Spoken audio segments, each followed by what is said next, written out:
Attention, attention, attention, très cher Congolais. Affaire Constant Mutamba, une affaire très délicate. Constant Mutamba a-t-il détourné? Point d'interrogation. Constant Mutamba n'a-t-il pas détourné? Point d'interrogation. Constant Mutamba victime d'un complot politique? Point d'interrogation. Firmine Constant Mutamba un règlement des comptes? Point d'interrogation.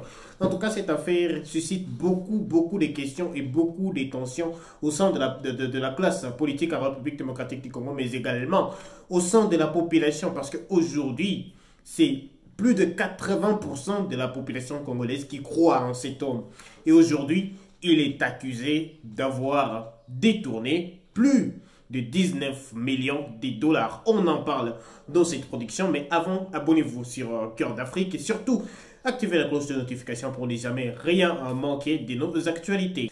D'abord, pour commencer dans cette affaire, j'ai suivi très bien lorsque l'information est sortie que le procureur près la Cour de cassation a adressé un réquisitoire à l'Assemblée nationale pour demander l'autorisation des poursuites contre Maître Constant Mutamba. J'ai vu comment il y a eu de tensions, j'ai vu comment il y a eu des agitations au sein de la population, même des petits-enfants en tout cas qui en ont parlé. En tout cas, j'ai vu comment la nouvelle elle a secoué toute la population de la République démocratique du Congo. Quand je dis que j'ai vu comment cette information a créé des tensions, c'est parce qu'il y a eu directement de réactions de la part de plusieurs personnes qui n'ont pas compris qu'est-ce qui se passe exactement. C'est pourquoi je suis revenu sur l'écran pour expliquer un peu pourquoi Constant Mutamba est visé par la Cour de cassation, mais également comprendre c'est quoi les faits, c'est quoi les dossiers. Parce que la plupart des gens, en tout cas, ne savent pas c'est quoi les dossiers. La plupart des gens savent que bon, il y a des détournements de 19 millions, Constant Mutamba a détourné, alors que ce n'est pas prouvé, il n'a pas détourné, en tout cas jusqu'à présent. Aucune preuve ne démontre qu'il a vraiment détourné, mais il va se présenter devant la justice. Lui-même, d'ailleurs, il a dit qu'il ne se reproche de rien. Donc, il va confronter la justice et il va prouver qu'il est vraiment innocent. Alors, je vais essayer un peu dans cette vidéo de revenir sur les faits et de vous faire comprendre qu'est-ce qui se passe. Alors, d'abord, ce qu'il faut savoir dans ces dossiers de Maître Constant Mutamba, c'est que les dossiers reposent sur 3 faits. Les premiers faits, c'est qu'il y aurait décaissement, mais également usage frauduleux de 19 millions de dollars destinés à la construction d'une prison à Kisangani.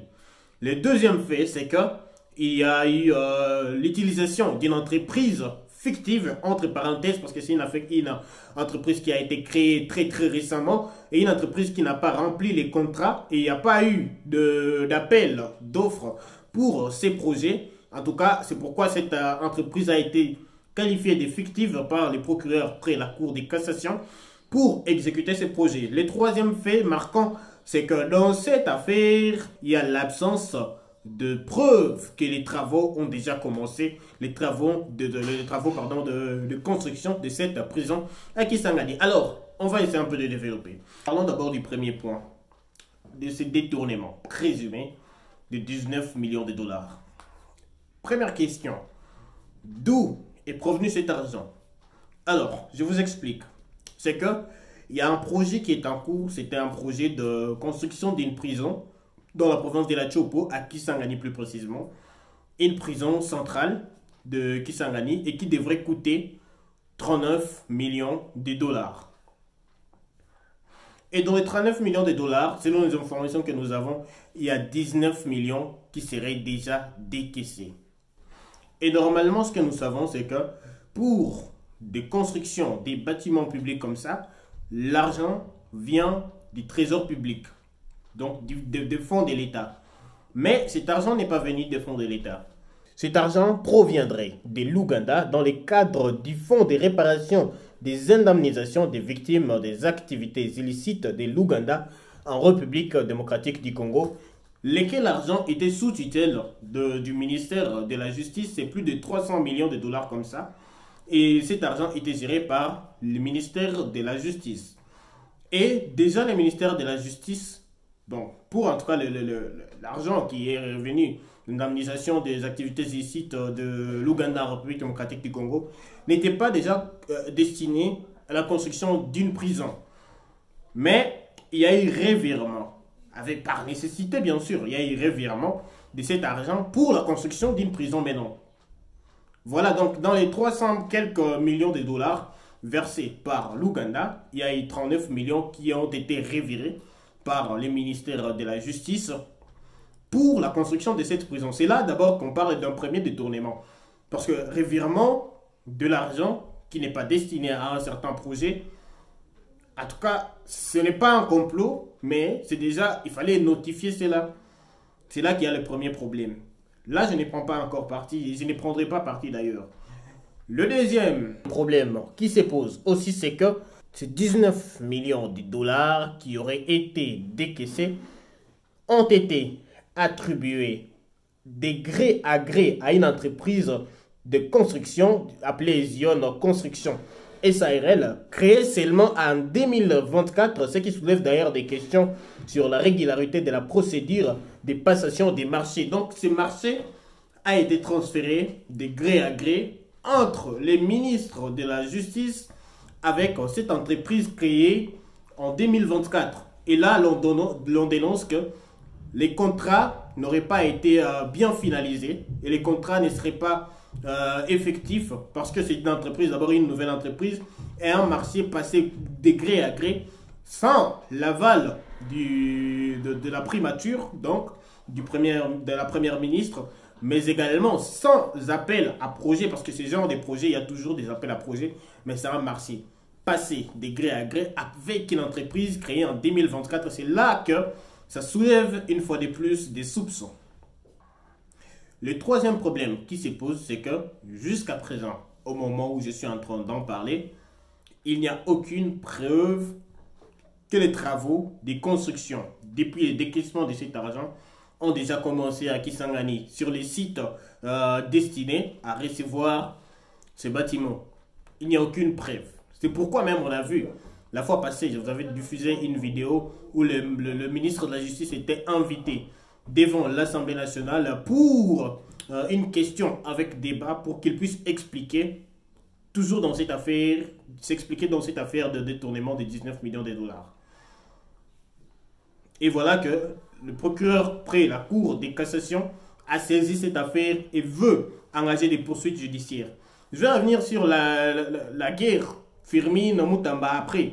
Je vais revenir donc vers la fin de la vidéo, je vais y revenir. Parce que ça concerne aussi ces dossiers. Ça concerne ces dossiers-là, on est en train d'assister à un règlement des comptes entre deux hommes. Alors, je vais poser une question de savoir. Parce que quand j'ai vu des réactions, il y a ceux qui disent que c'est un acharnement politique ou c'est une manière de vouloir écarter Constant Mutamba. C'est une manière de créer un complot contre Constant Mutamba. L'on ne refuse pas. L'on ne refuse pas. D'ailleurs, moi, je ne prends pas position dans cette affaire. Moi, en tout cas, je reste sur les biens de la nation. Je ne prends pas position. D'abord, premièrement, aujourd'hui, si vous dites à un Congolais que Constant Mutamba a volé, au préalable, c'est vous les voleurs.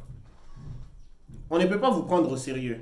Parce que, aujourd'hui, je vais vous dire la vérité. Aujourd'hui, Constant Mutamba est l'espoir de la jeunesse en République démocratique du Congo. Et lui se retrouver dans une affaire comme ça, c'est pas évident.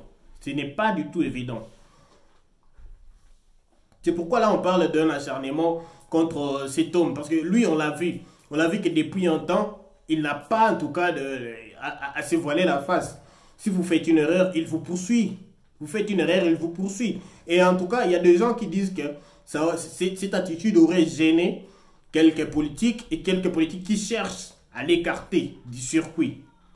Alors qu'il fait partie du gouvernement. Ça, c'est une première hypothèse. Ça, c'est une première... Bon, en tout cas, moi, je ne prends pas ça pour une hypothèse. Ce sont des réactions des gens. Mais restons un peu sur les faits. Si on reste sur les réquisitoires déposés par le procureur général près la Cour de cassation, on va comprendre des choses. Pour dire qu'à un certain niveau, c'est un dossier qui, normalement, si la justice se décide de suivre ces dossiers, en tout cas, c'est quelque chose à applaudir. C'est quelque chose à applaudir sans vraiment mettre des sentiments dans cette affaire. Pourquoi? Parce que, déjà, premièrement, un marché de gré à gré, passé sans l'avis et des non-objections de la DGCMP, est-il conforme à la légalité? Non. Ce n'est pas conforme à la légalité. Là, il y a la première erreur de la part de Constant Moutamba. Deuxième erreur de la part de Constant Moutamba, c'est que l'autorisation d'un virement de 19 millions de dollars méconnu ministère des Finances vers un compte ouvert à seulement 24 heures auparavant avec un dépôt initial de 5 000 dollars, cela semble-t-il être normal? Non. Ça veut dire que il y a un compte bancaire qui a été ouvert 24 heures avant le dépôt de ces 19 millions de dollars. Voilà là où ça crée encore des soupçons. Je ne dis pas qu'il est coupable ou je ne sais pas en tout cas, mais ça crée des soupçons. Et à l'Assemblée nationale, il lui a posé cette question: où sont les 19 millions de dollars? Qu'a répondu Constant Moutamba? Il a dit: les 19 millions sont quelque part. Sans préciser vraiment où. Mais on a appris que ces 19 millions se retrouvent dans un compte ouvert 24 heures avant le virement. Ça crée encore des soupçons. Troisième fait qui crée des soupçons. L'entreprise qui a reçu l'argent a été créée en mars 2024 par guichet unique de création d'entreprises en République démocratique du Congo. Et cette entreprise a reçu les marchés de gré à gré, sans passer par la candidature. Normalement, il y aurait appel à candidature pour les entreprises qui devraient exécuter les projets. Mais cette entreprise, créée en 2024, en mars, donc une année et quelques déjà, a reçu le marché de gré à gré avec le ministre Constant Moutamba. Ça crée aussi des doutes. Sans pourtant être subjectif, sans pourtant mettre des sentiments, en tout cas objectivement, ça crée aussi des doutes. Alors, un autre point qui serait, entre parenthèses, illégal, c'est que l'argent, les 19 millions qui ont été entre parenthèses détournés, proviendraient des fonds envoyés par l'Ouganda en République démocratique du Congo pour l'indemnisation des victimes de la guerre de Kisangani. On se souvient très bien. Mais l'argent, les 39 millions qui devraient construire la prison, seraient aussi sortis de cet argent. Ce qui n'est pas une procédure légale déjà à la base, parce que là, c'est une réorientation de l'argent par rapport à ce que l'argent serait destiné.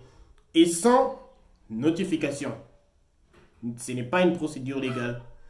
C'est pourquoi là, il y a soupçon d'une intention de détournement. Ou bien on parlerait carrément d'un détournement. On parlait carrément d'un détournement parce que si l'argent est destiné à acheter un immeuble et que cet argent puisse acheter une voiture, là vous avez détourné. C'est automatique. Mais je ne dis pas que Moutamba a détourné. Parce qu'il va être devant la commission de l'Assemblée nationale pour s'expliquer. Donc on attend suivre les explications. Mais ce que peut-être la plupart des gens ne savent pas, c'est que la construction d'un bâtiment public ne rêvait pas de la compétence d'un ministère de la Justice. Ça, en tout cas, je le dis juste, et je sais que ça va choquer. Mais ce n'est pas de la compétence d'un ministre de la Justice. Il y a un autre ministère des ITP qui est habilité à faire cela. Alors, parlons maintenant des hypothèses dans cette affaire. La première hypothèse que je vais évoquer dans cette affaire, c'est que nous sommes en train d'assister à une confrontation ou un règlement des comptes directs entre Firmin et Moutamba. Qu'est-ce qui s'est passé entre les deux hommes? C'est que déjà en 2024, en novembre, 6 mois après, parce qu'aujourd'hui en tout cas, c'est 6 mois après ce qui s'est passé. Qu'est-ce qui s'est passé? C'est que en novembre 2024, le ministre de la Justice, Constant Moutamba, avait appris que Firmin avait acheté un immeuble de plus de 900 000 dollars, donc 900 000 euros en Belgique. Et le ministre a fait quoi? Il a saisi et l'ANER, et l'IGF, et je ne sais pas trop, pour enquêter sur l'acquisition de cet immeuble de plus de 900 000 dollars en Belgique. Et les enquêtes ont été ouvertes. Parce que même le bureau du procureur de la Cour de cassation du Firmin donc, avait reconnu que cet immeuble avait été acheté. Et après des enquêtes, ils ont trouvé que Fermine avait reçu un prêt auprès de la BCC, voilà, de la BCDC, voilà, de plus de 750 000 $ qu'il devrait rembourser en 24 mois, donc en 2 ans. Et là, l'affaire était close, mais apparemment, Firmin n'avait pas oublié. Il n'attendait qu'à voir Moutamba au bout du doigt. Et quand il a appris cette affaire, il ne pouvait que s'en saisir pour rendre l'appareil à Constant Moutamba. C'est pourquoi il a même engagé des poursuites judiciaires. En tout cas, c'est la première hypothèse. Il devrait se venger. Mais attention, je parle d'une hypothèse. Je ne dis pas que c'est cela. Je ne dis pas que c'est cela. En tout cas, c'est une hypothèse. La deuxième hypothèse dans cette affaire, c'est que les gens sont en train de dénoncer un complot politique. Complot politique contre Constant Moutamba. Lui qui est l'espoir de la jeunesse, lui qui s'est fait même appeler Lumumba, l'incarnation de Lumumba. En tout cas, il s'est fait appeler comme ça. L'incarnation de Lumumba, République démocratique du Congo. On se souvient très bien d'ailleurs une anecdote. C'est que Lumumba, en 1954, oui, en 1954, il a aussi été condamné à 1 an de prison pour détournement des fonds publics. L'histoire est en train de se répéter. Bon, une anecdote en tout cas. Mais ça, c'est une deuxième hypothèse. Un complot politique. Pourquoi? Parce que, je vous l'ai dit tantôt, parce que Constant Moutamba, lui, c'est l'un des hommes qui n'a pas peur. Si vous avez commis une erreur, en tout cas, il va suivre l'affaire. Et cela aurait déplu à plus d'un dans la scène politique. Et c'est pourquoi on cherche à l'écarter, parce que c'est ce que dénoncent tous les jeunes. Et pas seulement les jeunes, même les vieux dénoncent cela, parce qu'on a vu que lui, en tout cas, c'est un ministre qui est venu disant qu'il va guérir la justice congolaise qui était malade. Mais malheureusement, c'est justice congolaise qui le rattrape lui-même. Une ironie en tout cas. Donc ça, c'est la deuxième hypothèse. Et voilà. La troisième hypothèse, c'est que l'on assiste à une justice qui commence à comprendre ce que doit être la justice. Une justice qui doit avoir des loupes partout pour suivre tout ce qui se passe. Une justice qui n'est pas partielle, une justice qui n'a pas peur. En tout cas, ça c'est aussi une hypothèse. Parce que si ces hommes commencent à se poursuivre entre eux, ça veut dire qu'il y a un espoir que la nation puisse aller dans les bons chemins. Parce qu'ils vont se surveiller mutuellement. Même si ce sont des règlements des comptes ou je ne sais pas trop. Mais quand même, si ça aide la nation, d'accord. Aujourd'hui, si Constant Moutamba a détourné, il va répondre. S'il n'a pas détourné, il va aussi répondre. On ne peut pas prendre position aujourd'hui, mais on va juste rester vigilant et ne pas juger selon les sentiments. C'est ça le problème. On va juger selon les sentiments. C'est vrai. Dans les gouvernements congolais, l'un des ministres qui plaît à la population congolaise, c'est Moutamba. Mais il faut suivre aussi la situation très objectivement. Très objectivement, c'est un homme. Ton homme, il peut commettre des erreurs. Même si on ne les souhaite pas. On souhaite qu'il soit au moins blanchi dans cette affaire. Voilà ce qui se passe en tout cas. Donc voilà, nous allons suivre la situation de très près. Je vous explique ce qui va se passer déjà à l'Assemblée nationale. C'est que hier, une commission a été mise en place. Comme avec l'affaire Joseph Kabila, l'Assemblée nationale va écouter et Constant Moutamba et les procureurs. Et après, les observations seront soumises à l'Assemblée nationale. Et l'Assemblée nationale devra alors voter si Moutamba sera poursuivi ou s'il ne sera pas poursuivi. On ne parle pas là des immunités parlementaires, non. Là, on parle d'une autorisation parce que c'est l'Assemblée nationale qui a institué les ministres. Donc, l'Assemblée nationale va voter pour ou contre la poursuite contre Moutamba. Mais s'il y a une poursuite, s'il y a des poursuites qui sont engagées contre lui, ça veut dire que là, il sera malheureusement obligé de démissionner dans les 24 heures. Donc, la balle est dans les camps de l'Assemblée nationale. Si l'Assemblée nationale décide que Constant Moutamba soit poursuivi en justice, il sera obligé de déposer sa démission à la primature devant Madame Judith Souminois. Et là, il va répondre à la justice. Donc, ce serait dommage que l'on apprenne demain ou après-demain que le ministre Constant Mutamba a démissionné. En tout cas, ce serait vraiment, vraiment dommage. Mais en tout cas, pour être franc, je ne pense pas qu'aujourd'hui, facilement, à l'Assemblée nationale, l'on puisse réunir une majorité absolue pour que des poursuites soient engagées contre Mutamba. En tout cas, c'est très difficile. C'est très difficile, même si on a vu dans ces derniers jours Constant Mutamba qui était aussi hostile avec les députés nationaux, qui leur disait qu'il est contre. Il leur a même déclaré la guerre face à la corruption. Donc voilà. N'hésitez pas toujours à suivre Cœur d'Afrique. Surtout, abonnez-vous et activez la cloche de notification. On est là pour vous informer, pour vous éclairer sur des sujets. En tout cas, restez toujours connectés avec nous. Et surtout, n'oubliez pas de nous suivre tous les jours. Alors, à la fin, je vous laisse la vidéo du réquisitoire du procureur après la Cour de cassation qui a été lu à l'Assemblée nationale hier soir. Et on se retrouve très très prochainement pour un autre sujet. Déjà, Joseph Kabila, le Sénat va trancher aujourd'hui. J'en parle tout à l'heure.